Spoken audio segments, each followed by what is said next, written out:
And welcome back to winemastery.co.uk. My name is John Lightford and this is John Murphy. And we're here to tell you about wines, hopefully help you find the wine, if not the wines, that you will absolutely love.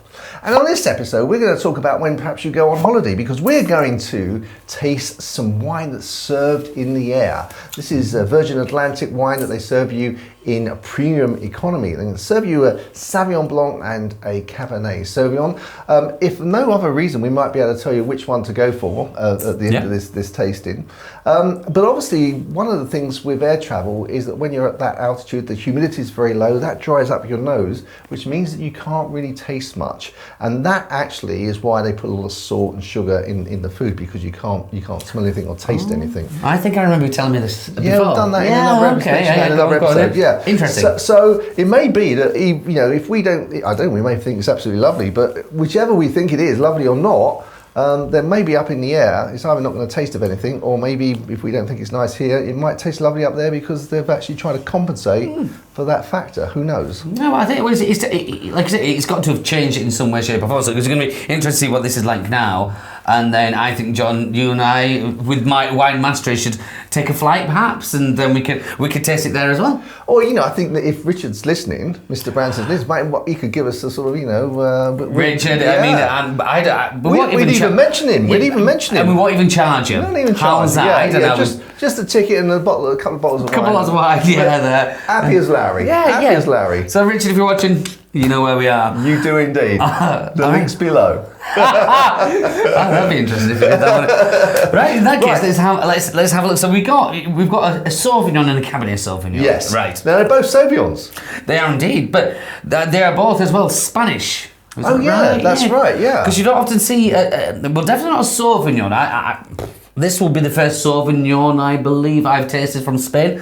Cabernet Sauvignon, you do get a little bit more about. So let's have a go, John. Okay. It's very yellowy, isn't it? That is very yellow for a Sauvignon. Almost honey. Yes, with like maybe hints of green in there, but looking at that, I'd expect that to be. It looks like a very deep Chardonnay, doesn't it? It has the look of it. You would never. I've never seen a Sauvignon that colour. No. But that's fine. This is what we're here for. We're going to learn things. Yeah. So let's have a go on the nose. That reminds me of a Spanish wine. Yes, that does smell. I don't know why that should be, but when you said that the honey there, the honey colour, I get a bit of the honey on the nose as well, almost a little bit floral, which is not Sauvignon. Sauvignon. I would never in a million years would I say that was Sauvignon. And I guess this all comes down to what's in the earth that's bringing on the nutrients and the. Well, I think you're quite right in what we were saying there with the saying like it smells Spanish. It does smell Spanish. Yeah.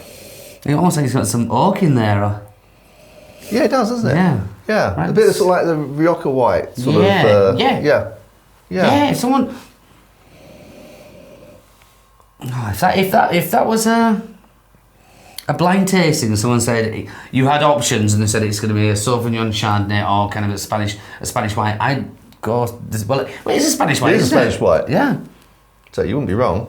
I wouldn't be wrong, but in fact, two of those answers would be correct. God, I wish I had those sort of chances when I was doing exams. Right, listen, I'm intrigued. I'd like to taste this. Let's have a little taste. Well, I think we'll have to go on that flight, because for me, I'm finding it a bit flabby. There's not a lot really going on there. The acidity for me is not overly pleasant. There's not a real. It's almost like there's no need for the acidity. It's not doing anything. It's not actually counteracting any counterbalancing anything. It's just there. I mean, it's pleasant enough, but it's not a bottle that you would think, I must go and I wonder if they sell this. I wonder if you can go and buy this online or something. Yeah, I think you're very right with that, John. I think, like you say, it's pleasant enough. Yeah. But that's is that enough for when you? I mean, I guess when you're stuck on an airplane, you're not gonna. There's not many options of where you can go for a drink, is there? No, that is. But again, it might be that when you are up in the air, this has a completely different taste. So we're gonna have to take that trip, John. Yeah. And also, to be fair to them, I'm not sure what their menu is in terms of what they'll be matching with this, which again might complement the food that they're serving. Yeah, there is that, and I think the biggest pull this one's going to have is it's free. Yeah. There's no. Yeah. But like you said, with the affecting your taste buds when you're up in the air, perhaps that makes a difference. But right now, over here where we are in Home Firth, it's not. No. No, it's not. It's nice enough. Friend serves that to me.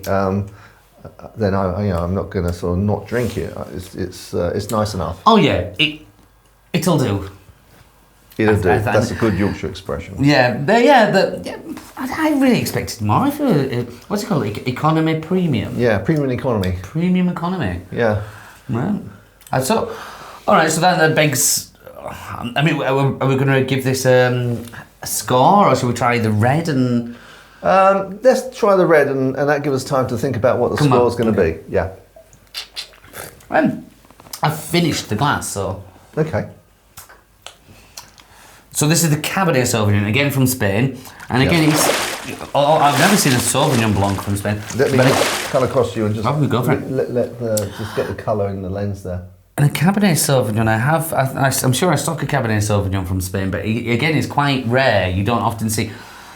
Looking at the Sauvignon Blanc there and the Cabernet Sauvignon, this wouldn't be what I would go if I was thinking to myself, I fancy a Cab Sav tonight, or I wouldn't think I'll get one from Spain. Or if I was thinking I fancy a Sauvignon this evening, my first thought wouldn't be going to Spain. No. So these are quite unusual. I mean that first one has stood out as a little bit unusual. So for a Sauvignon Blanc. Yeah, I mean it's a nice colour. Is that? It's not bad at all. Yeah. It's got the depth in there, the richness looks quite deep and rich, so let's have a go. I'm going to have a go on the nose, John. I'm not getting any fruit from that. It's not, well, I'm getting a bit of a kind of... Ooh.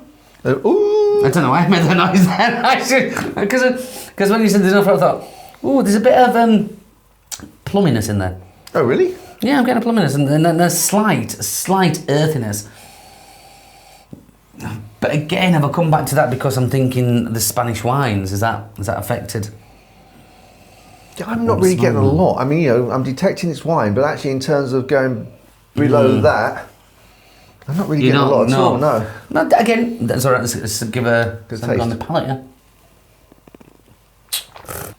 Yeah. Again, it's very tannic, isn't it? Very tannic. They're really in your face. Yeah. It's like it's just beginning to get the taste, then the tannins come in, and it's like stops everything there. Yeah, doesn't it? Just kills it dead, doesn't it? And the length again is not. It's because the tannins there. Again, it might need that sharpness up in the sky because of the nose buds not. Yeah, perhaps this just isn't a wine we should be drinking. Perhaps as you say, Virgin need to pay for us to drink this at 30,000 feet. Yeah, for it. Well, not pay us, just to, We'll do it again, free. Yeah. But, I mean, as that's going on again, there's a little kind of licoricey flavour coming on my tongue then. But still no real fruit. I'm not getting, what I got on the nose, I'm not getting on the palate. And after everything, it's become quite thin. Yeah. Nothing really there. No. So if anything, I would expect if you are at 30,000 feet and your taste buds aren't the best and your nose isn't the best, I'd expect this to be bigger than it is when it's actually quite a thin. True. I mean, I think I'm getting black just because it's difficult because you've really got to sort of concentrate before the tannins kick in. I think I'm getting sort of some black cherry. Right. Just at the beginning there, as I say, but then the tannins, like an acidic black cherry, which I think the tannins are affecting. Yeah, the tannins are definitely, for me, But out of the two, yeah, I think I'd go for that one. Rather than Sauvignon Blanc, yeah. Yeah, I just think this has got a little bit more about it. To begin with, as I said, the Sauvignon had been a bit flabby and non-plus. There wasn't the flavours I'd usually get from a Sauvignon. All right, I appreciate. I do like the kind of a heavier white, but I think that looked it, almost had the nose of it, but didn't come up with the goods. Right, is what I thought. Whereas this, again, it's drinkable, but that's about as far as I could go. It's the biggest compliment I could give it. Yeah, yeah. Okay, well, we'll be delighted to try it 30,000 feet up, if you wish, version. They could be watching this on 30,000 feet. But, Yeah.